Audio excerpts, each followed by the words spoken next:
আমরা ডাকসুতে দায়িত্ব নেওয়ার পরে বিশ্ববিদ্যালয় প্রশাসনের কাছে শিক্ষার্থীদের দাবি দাওয়াগুলো বারবার আমরা উপস্থাপন করেছি। কিন্তু বিশ্ববিদ্যালয় প্রশাসন থেকে যেভাবে আমাদেরকে সহযোগিতা করা দরকার সেই ধরনের সহযোগিতা আমরা পাইনি।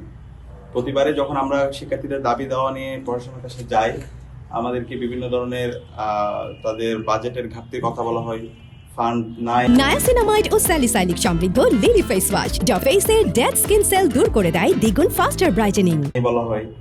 তো আমরা চাইলে বসে থাকতে পারতাম, বিশ্ববিদ্যালয়ের যে বাজেটের ঘাটতি অথবা তাদের যে সংকট এগুলোর কথা বলে আমরা বসে থাকতে পারতাম, কিন্তু আমরা বসেছিলাম না।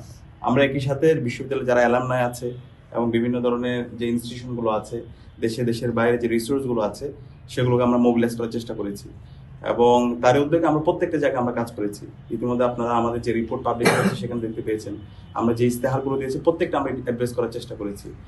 বিশ্ববিদ্যালয়ের সবচেয়ে অবহেলিত অবস্থা ছিল গত 100 বছরে বিশ্ববিদ্যালয়ে যতগুলো মসজিদ আছে সেই মসজিদগুলো, বিশ্ববিদ্যালয় কেন্দ্রীয় মসজিদ 65 বছর পরে আমরা সংস্কার করেছি।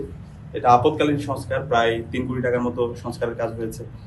এরপরে আমাদের আজকে যে শারীরিক শিক্ষা কেন্দ্র মসজিদটা আছে সেটা প্রতিষ্ঠার পরে আর কোনো সংস্কার হয়নি। এখানে খেলোয়াড়রা আসে, কিন্তু নামাজ পড়তে আসার মতো সেই পরিবেশ এখানে ছিল না। বর্ষাকালে এখানে মাঠের মধ্যে পানি উঠে যায়, মসজিদের মধ্যে পানি উঠে যেত, খুবই স্যাঁতসেঁতে অবস্থায় ছিল। তো আমরা ধন্যবাদ জানাচ্ছি আমান গ্রুপকে, এই মসজিদের সামগ্রিকভাবে উন্নয়নের জন্য তারা স্পন্সর করেছে এবং একই সাথে আমাদের যে মেয়েদের জন্য জিমনেশিয়াম সেটাও স্পন্সর করেছে আমান গ্রুপ। আমরা ডাকসুর পক্ষ থেকে এবং ঢাকা বিশ্ববিদ্যালয়ের শিক্ষার্থীদের পক্ষ থেকে তাদেরকে আন্তরিকভাবে ধন্যবাদ জানাচ্ছি।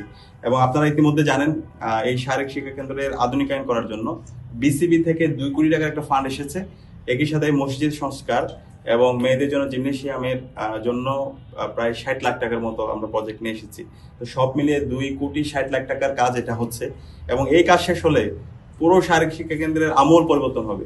এখানকার নিরাপত্তা নিশ্চিত করা, পাশাপাশি মাঠের সংস্কার করা, খেলোয়াড়দের জন্য নতুন ইনস্ট্রুমেন্ট নিয়ে আসা, মেয়েদের জিমনেশিয়াম এবং একই সাথে ছেলেদের জিমনেশিয়াম সেটাকে আধুনিকায়ন করার জন্য আমরা কাজ করব। আর যে মসজিদে এখন আমরা আছি সেই মসজিদের এখনো কাজ চলমান আছে, এখানে এসি স্থাপন করা হবে, আবার কার্পেটগুলো চেঞ্জ করা হবে এবং আরো অনেকগুলো ফ্যাসিলিটিস ইনশিওর করা হবে। তো সব মিলিয়ে আমরা চেষ্টা করছি শিক্ষার্থীদের কাছে দেওয়া প্রত্যেকটা কমিটমেন্ট বাস্তবায়ন করার জন্য। একই সাথে ঈদের পরে আমরা শনিবারের বাস সার্ভিস চালু করছি, যেটা শিক্ষার্থীদের দীর্ঘদিনের দাবি, এখন পর্যন্ত সেটা বন্ধ আছে। শনিবারের বাস সার্ভিস চালু হবে এবং মেয়েদের জন্য, নারীদের জন্য আমরা নতুন কিছু বাস নিয়ে আসতেছি। তো ইনশাআল্লাহ অনাবাসী শিক্ষার্থীদের দীর্ঘদিনের যে দাবি সেই দাবিগুলো আমরা খুব দ্রুত বাস্তবায়ন করতে যাচ্ছি।